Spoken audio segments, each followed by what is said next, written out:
Hey, welcome. We're diving into something that a lot of us start to notice. Why can't you eat the same way at 50 as you did back in your 20s? It's a real thing, isn't it? As we get older, our bodies just, well, they change. And it's so important that we start listening to them. So let's get right into it and talk about the 5 foods you should really think about cutting back on for a healthier, more vibrant life after 50. First things first, we gotta understand the why. It all comes down to some pretty big shifts happening inside your body right around this time of life.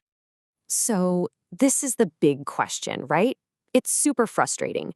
That giant burger and fries you could handle no problem in college now feels like it completely throws your system out of whack. So, what gives? Well, the reason is actually pretty simple. Okay, here's the bottom line. Think of your metabolism like your body's engine. When you were 20, it was running like a high-performance sports car. But after 50, it just naturally starts to become, well, a bit less efficient. And that slowdown means that processing certain foods, especially the ones we're about to talk about, becomes a much bigger job for your body. And that's when health issues can start to creep in. All right, let's get to our first 2 big culprits, starting with something that, let's be honest, is hiding in almost everything we eat and drink. What's really happening here is a domino effect. When you were younger, you could burn through sugar like it was nothing. But after 50, as you can see, that same sugar just hits a metabolic traffic jam.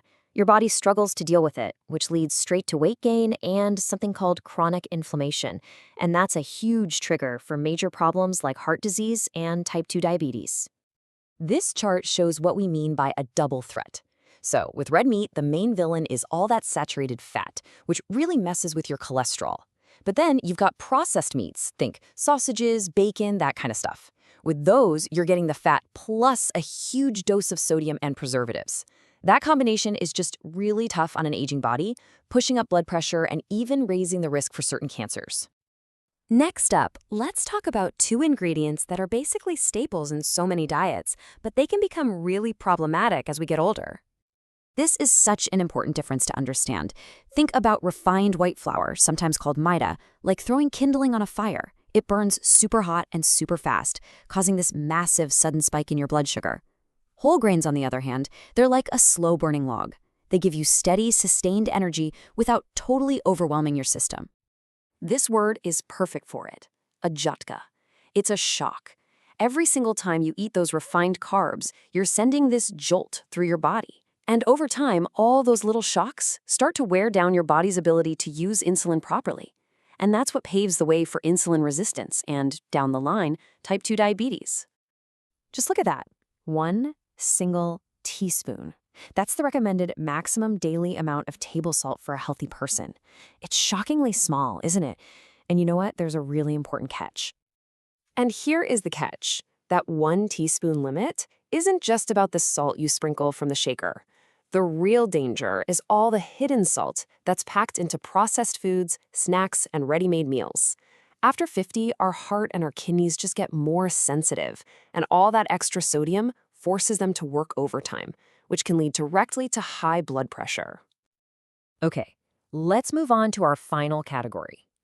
This one isn't just about a specific food, but a whole method of cooking that brings some serious risks with it.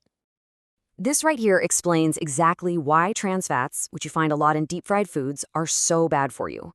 They basically launch a 2-pronged attack on your cholesterol. They jack up the LDL, the bad cholesterol, that's the villain that clogs up your arteries, and at the exact same time, they knock down your HDL, the good cholesterol. That's the hero that's supposed to be clearing that junk out. It's just a perfect storm for heart disease. So here's something you might not even think about, especially with food from restaurants or takeaways. It's the oil itself. As you can see, when cooking oil gets reused and reheated over and over again, its actual chemical structure changes. And that process creates not just unhealthy trans fats, but also chemicals that could potentially cause cancer. So it's not just about the calories here, it's about the actual chemistry. Okay, I know we've talked about a lot of don'ts, but listen, this isn't about making you feel scared. It's about empowering you. So let's do a quick recap so you have a clear, simple plan for taking control.